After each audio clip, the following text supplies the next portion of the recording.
Buddy, good Monday morning. Is it still morning? No, it can't be. 3 hour practice. It's got to be at least noon. Oh, 11:58 is still morning. All right.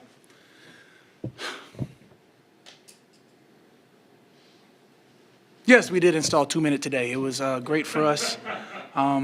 We got the ones versus ones, the twos versus twos. We got some action with the little Andy Dalton wiggle at the end. I think that we've still got a long way to go. Cool.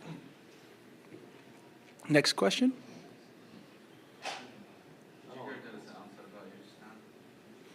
Something about me being tall, handsome, and one of a kind with the Fu Manchu, self-proclaimed Fu Manchurian? No, I did not. I think he said something about it was kind of back to the compliment.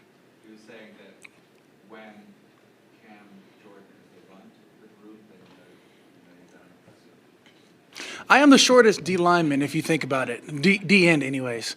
I think Tano is like 6'7" and a half, 6'8". Marcus is 6'6" and a half. Grando sometimes can be anywhere between 6'3" to 6'5", depending on how he's standing.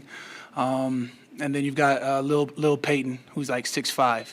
Yeah, and that puts me right at 6'4", which, I've always said I'm just a normal tall person. And they're like, oh, you're tall. 6'4" is normally that normal cusp. And I feel real normal heighted around my defensive ends.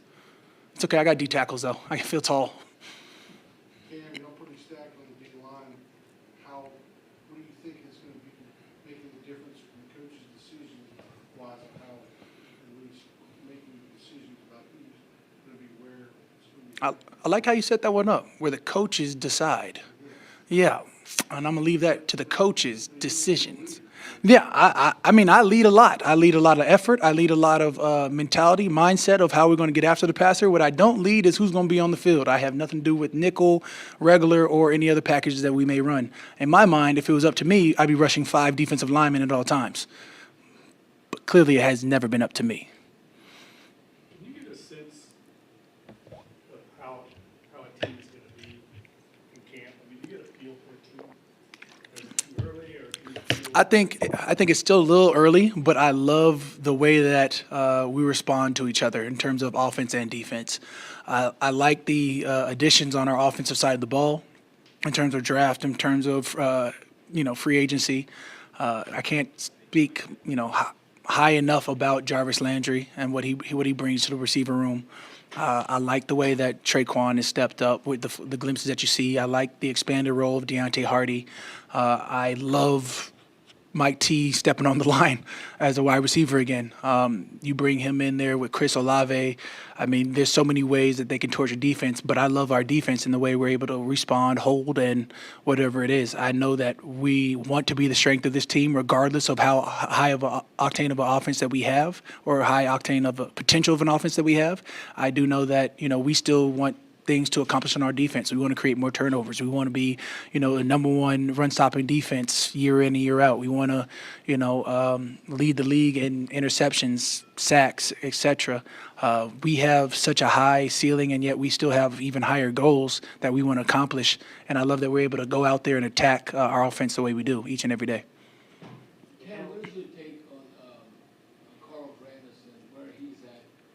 And see why he's getting better and better every year. Right?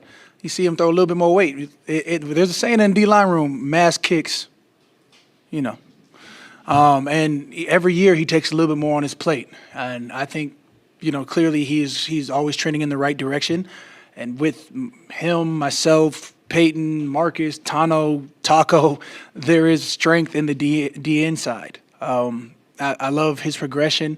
He came in as like a mindseted pass rusher type, and he has learned to play the run. Because if you're going to be here, you got to play the run. You got to be a first and second down to get the third. You could probably go somewhere else. We won't name who. If you want to play the pass rush, you can go plenty of other teams. Here, we play everything. What have you thought about Trevor Penning so far? How would you evaluate? I think he's a solid, well ahead of the curve rookie, offensive lineman.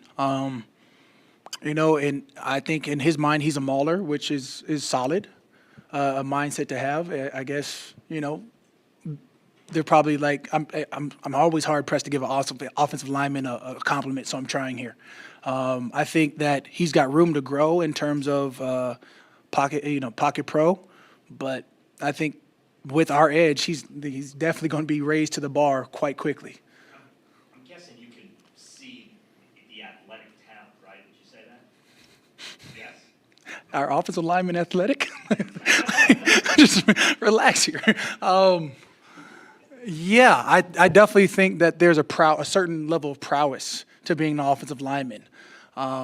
He's able to anchor well. He's able to I think he knows his body well, and he does have a strong grip, just in terms of being able to latch on.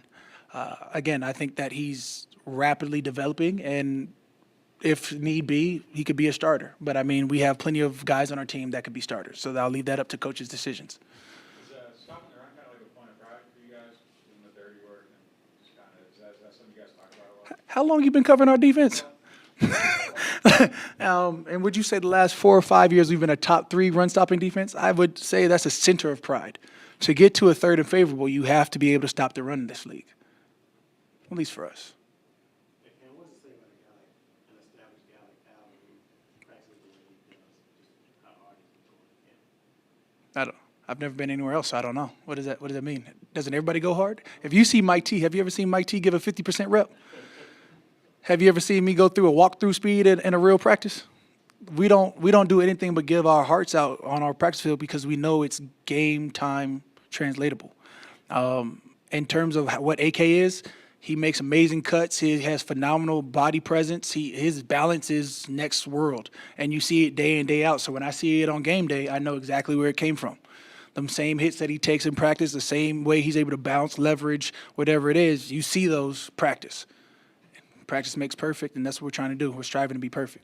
Cam, Ryan Nielsen mentioned that since he's been here, he's never put up a depth chart with the defensive line. What's that like going into each camp, knowing you have that much competition and that much talent? I mean, again, I've never been anywhere else, so I don't really know. I've had different D line coaches. I've had different D coordinators here, but what I do know, one thing is always consistent. We are trying to field our best 11 on the field. And if you can come in and prove it, come in and work your tail off, then you can, earn a job here. You can be a starter here. We've had guys come in week 2 and be starters here. It doesn't matter if we're going to find the talent. We're going to find a way to get you on the field. Ken, what is your relationship with senior dudes? You're one of the leaders of the team. How do you communicate with them? Man, like a grown man. Chauncey, if anything, is blatantly, overly, excessively honest and energetic.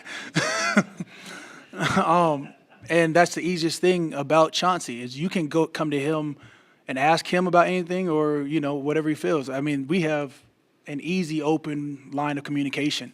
And that's how I feel about him. That's how I feel about Double D. That's how I hope to feel about Tyron. In our defense, I can walk up to you and be like, yo, this is what's bugging me. This is what's irked me. This is what I need to happen. And let's fix it now. Or if it's like, hey, bro, what did you see? All right, what didn't I see? Get me better. Get me right. Because if anything, I'm trying to be right rather than just going fast and being wrong. A fast wrong decision doesn't make you right. And a fast right decision makes you beautiful. Going back to the fact that y'all have defensive linemen, just how beneficial is it to be able to rotate so many guys? I don't like rotation, so it's not that beautiful. There's a left side, and then, there's people rotating on the other end my way. But I'm sure, the coaches have a plan, and we'll leave that to coaching. I know that if I'm there for first down, second down, I better be there for third down. And if there's a fourth down, I'm going to suffocate somebody out. Eventually an offensive lineman will break. And if I can go all 4 quarters, his will's going to break before mine. And that's how I've taken every game I've probably started in since high school. I could care less about rotation. I'm here to give everything I've got every play. So if there's rotation, great. I'll take a breather, I'll take a spell, and then the next man up is going to do the same thing. If I come off the field and Peyton Turner comes on the field, just know you catching the same hands that I gave you, he's going to bless you with those too, because our D-line is that strong. Cool. Peace.